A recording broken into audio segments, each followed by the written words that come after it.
नमस्कार साथियों, मैं मनीष भारती संस्कृति आईएएस प्लेटफॉर्म पर आप सभी का स्वागत करता हूं। साथियों, अभी एक बेहद महत्वपूर्ण मुद्दे पर हम लोग चर्चा करने वाले हैं और यह मुद्दा जो है, जैसा कि आपको यहां पर लिखा हुआ दिख भी रहा होगा कि अब अगर कोई नाबालिग है, नाबालिग मतलब समझिए यहां पर अपराधी भी जोड़ दीजिए कि कोई व्यक्ति नाबालिग है। नाबालिग कहने का तात्पर्य हो गया कि वो 18 से कम का है ना, 18 माइनस, एडल्ट नहीं हुआ है, ठीक है।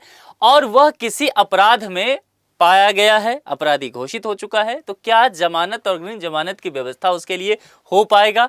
यहां पर कोलकाता हाईकोर्ट ने एक लैंडमार्क डिसीजन दे दिया है और इस ऐतिहासिक फैसला के अंतर्गत कहा गया है कि अब कोई नाबालिग अपराधी भी होता है तो उसको अग्रिम जमानत दिया जाएगा। अब ऐसी बातों के बाद निश्चित तौर पर इसका प्रभाव आप देखेंगे देश भर की अदालतों पर पड़ने वाला है। इसलिए मैंने कहा कि यहां पर कानून बदलता हुआ नजर आएगा। हुआ क्या है, जरा विस्तार से इन सब चीजों को समझिए। देश में अब तक ऐसा माना जाता था कि अग्रिम जमानत केवल वयस्क यानी कि 18 प्लस के आरोपी जो होंगे उन्हीं को मिल सकती है। नाबालिग यानी कि 18 से कम के जो मामले हैं उसमें अगर देखा जाए जमानत देने या ना देने का अधिकार केवल और केवल जुवेनाइल जस्टिस बोर्ड यानी कि जेजेबी के पास होता था। ठीक से समझ लीजिए, क्योंकि ये जो है ना, देखिए कोलकाता हाई कोर्ट का निर्णय आया है और हम सब जानते हैं कि किसी भी हाई कोर्ट का निर्णय हो, सुप्रीम कोर्ट का निर्णय हो, वो अपने आप में ही एक कानून है, कानून की शक्ल में आ जाता है। अब देखिए कोलकाता हाई कोर्ट में ये जजमेंट आया है, अब पटना हाई कोर्ट में कल को डिस्कशन हो तो इसी का रेफरेंस दिया जाएगा वहां पर भी। तो यही बातें हैं, इसलिए मैंने कहा कि ठीक से यहां पर समझना बेहद आवश्यक है। अब कोलकाता हाई कोर्ट का फैसला क्या रहा है, दरअसल सबसे पहले हमें यही जान लेना चाहिए।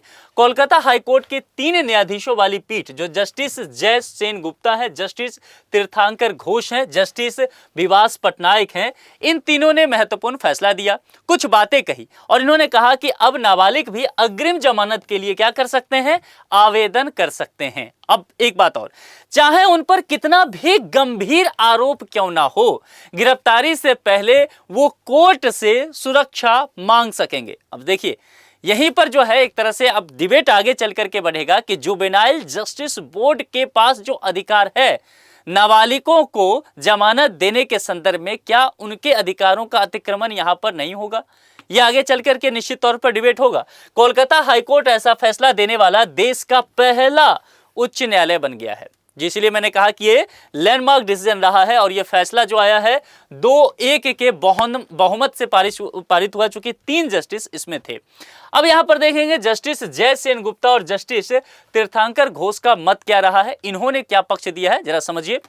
नाबालिग भी समान संवैधानिक अधिकार रखते हैं, यानी कि संवैधानिक अधिकार को लेकर के बात की गई है। इसके अलावा इसलिए अग्रिम जमानत के अधिकार से उन्हें वंचित नहीं किया जा सकता। आगे, गिरफ्तारी नाबालिगों पर गंभीर नकारात्मक प्रभाव डाल सकती है। कम उम्र के बच्चे हैं, अभी वयस्क भी नहीं हुए हैं, आप अगर अग्रिम जमानत की व्यवस्था नहीं करते हैं, गिरफ्तार करते हैं, मनोवैज्ञानिक तौर पर उन पर बुरा असर पड़ेगा, उनका शिक्षा बाधित हो सकता है, मानसिक तनाव आ सकते हैं, उनका भविष्य खराब हो सकता है। तो अग्रिम जमानत का अधिकार केवल वयस्क के पास ही क्यों हो, नाबालिगों को भी देना आवश्यक है ताकि गलत या मनमानी गिरफ्तारी उनके संदर्भ में यदि होता है तो रोका सके, सुधार और पुनर्वास की संभावना बनी रहे और जुवेनाइल न्याय अधिनियम की बाल हित व संरक्षण की भावना जो है वह कहीं न कहीं कायम रह सके। किन आधारों पर अग्रिम जमानत मिल सकता है, जरा उसको भी समझ लेना आवश्यक है। देखिए, आरोपी की सटीक आयु का प्रमाण होना चाहिए, यानी कि 18 से कम है पता होना चाहिए, अपराध की प्रकृति क्या है ये पता होना चाहिए, जांच पर संभावित प्रभाव क्या पड़ सकता है, इनको अग्रिम जमानत दिया जाएगा तो भी, और आरोपी के पुनर्वास और सुधार की संभावना कितनी है, क्या वाकई गिरफ्तारी करना जरूरी है, मामला इतना गंभीर है कि गिरफ्तारी किए बिना नहीं काम चल सकता है, शर्तें लागू करना संभव है या नहीं, इन तमाम चीजों को लेकर के, जैसे गवाहों से संपर्क ना करना, नियमित हाजिरी, जांच में पूरा सहयोग, अगर ये ना कर रहे हो तो फिर गिरफ्तार आप कर सकते हैं, लेकिन अगर कोई ये करने के लिए तैयार है तो फिर क्या उनको जमानत देना सही नहीं होगा? अब दूसरे, ये 2 जज हो गए जो पक्ष में आए थे। तीसरे जस्टिस विवास पटनायक जो कि विरोध में हुए, इनका मत क्या था, गंभीर अपराधों में नाबालिग को अग्रिम जमानत नहीं मिलना चाहिए, क्योंकि अगर ऐसा होता है तो जांच प्रभावित हो सकता है। जो पुलिस की जांच होगी वो, और सार्वजनिक सुरक्षा को भी खतरा होगा। तो कुल मिलाकर के इन्होंने इस फैसले से अपनी असहमति जताई है। अब महत्वपूर्ण यह है कि जरा इस बात को समझा जाए कि आज से पहले क्या होता रहा है। देखिए, किसी भी अपराध में नाबालिग आरोपी को जुवेनाइल जस्टिस बोर्ड यानी कि जेजीबी के सामने पेश किया जाता था। जेजीबी पहले यह तय करता था कि आरोपी को जमानत मिलेगी या नहीं, लेकिन अग्रिम जमानत, यानी कि अग्रिम जमानत कहने का तात्पर्य क्या है कि अभी आप अरेस्ट हुए नहीं है, अरेस्ट से पहले ही आप सुरक्षा मांगने के लिए पहुंच गए हैं कोर्ट के पास, तो यह देने का अधिकार जेजीबी के पास नहीं हुआ करता था। इसीलिए यदि नाबालिग पर गंभीर आरोप होते तो उसे गिरफ्तारी का पूरा खतरा बना रहता था, और यह खतरा आप ऐसे कह सकते हैं कि 99% में जो नाबालिग थे वो अरेस्ट हो ही जाते थे। अब यह निर्णय जो है न्याय व्यवस्था में एक बहुत बड़ा सुधार माना जा रहा है। अब नाबालिगों को गिरफ्तारी से पहले ही न्यायालय की शरण में जाने की कानूनी अधिकार मिल गया है, जैसे वयस्कों को मिला है।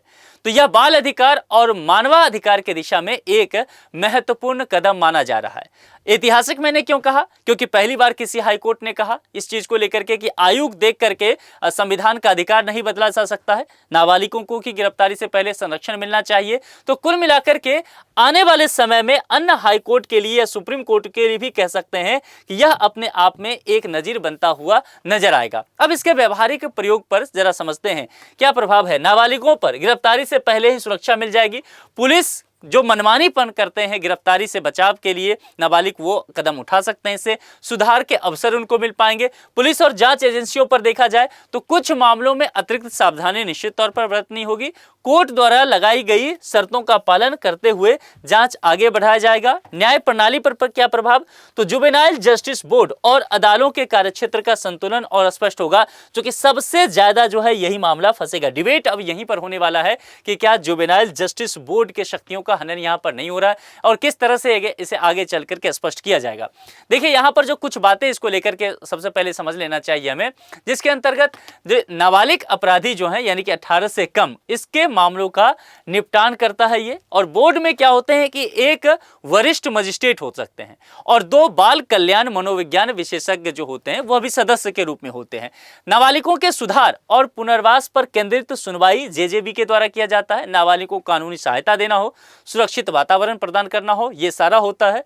Juvenile justice care and protection of children अधिनियम 2015 के तहत यह जो है कार्य करने का काम करता है। अब एक महत्वपूर्ण चीजें जो है उसकी भी चर्चा हम करेंगे। चूंकि नाबालिग की चर्चा हमने किया है तो मुझे लगता है कि यह आवश्यक है कि हम पॉक्सो की चर्चा जरूर कर लें। यह 2012 में आया था बच्चों के यौन अपराधों के संरक्षण अधिनियम को लेकर के, और इसमें कहीं ना कहीं देखेंगे तो जेंडर न्यूट्रल है, यानी कि अगर बच्चे कोई भी हैं, नाबालिग हैं, तो निश्चित तौर पर वो महिला है यानी कि मेल है या चाहे फीमेल है, कोई फर्क नहीं पड़ता है, सभी पे ये लागू होता है। यह कानून 18 वर्ष से कम उम्र के सभी बच्चों पर लागू होता है। इसलिए मैंने कहा ये लॉ जो है वो जेंडर न्यूट्रल है, चाहे वो लड़का हो या लड़की हो। कवर किए गए अपराध क्या क्या है, यौन उत्पीड़न होता है तब भी, यौन उत्पीड़न की कोशिश की जाती है तब भी, सेक्सुअल एब्यूज हुआ तब भी, पोर्नोग्राफी के लिए बच्चों का उपयोग किया गया तब भी, बच्चे के साथ अगर रेप या सेक्सुअल असॉल्ट होता है तब भी। तो सारे चीज़ों से ये प्रोटेक्शन करने का काम करता है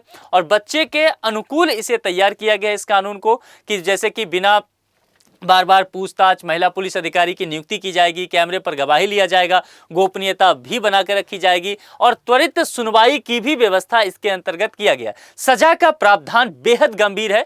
गंभीर अपराधों के लिए न्यूनतम देखेंगे तो 10 वर्ष की सजा का प्रावधान है और उम्र कैद भी हो सकता है, मृत्यु दंड का भी प्रावधान लगाया गया है, जुर्माना भी लग सकता है। 2019 में संशोधन हुआ है, बच्चों के खिलाफ यौन अपराधों में सख्त सजा और डिजिटल पोर्नोग्राफी को लेकर नए प्रावधान भी अब इसके अंतर्गत जोड़ दिए गए हैं।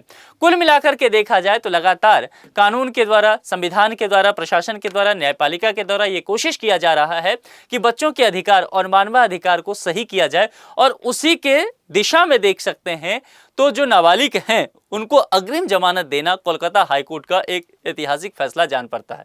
इस विषय में आप लोग क्या सोचते हैं अपने विचार कमेंट बॉक्स में लिख करके जरूर दें। यदि अभी तक चैनल को आपने सब्सक्राइब नहीं किया है तो एक बार सब्सक्राइब जरूर कर लें। आज के लिए इतना ही। जुड़ने के लिए आप सभी का बहुत बहुत शुक्रिया। Thank you so much.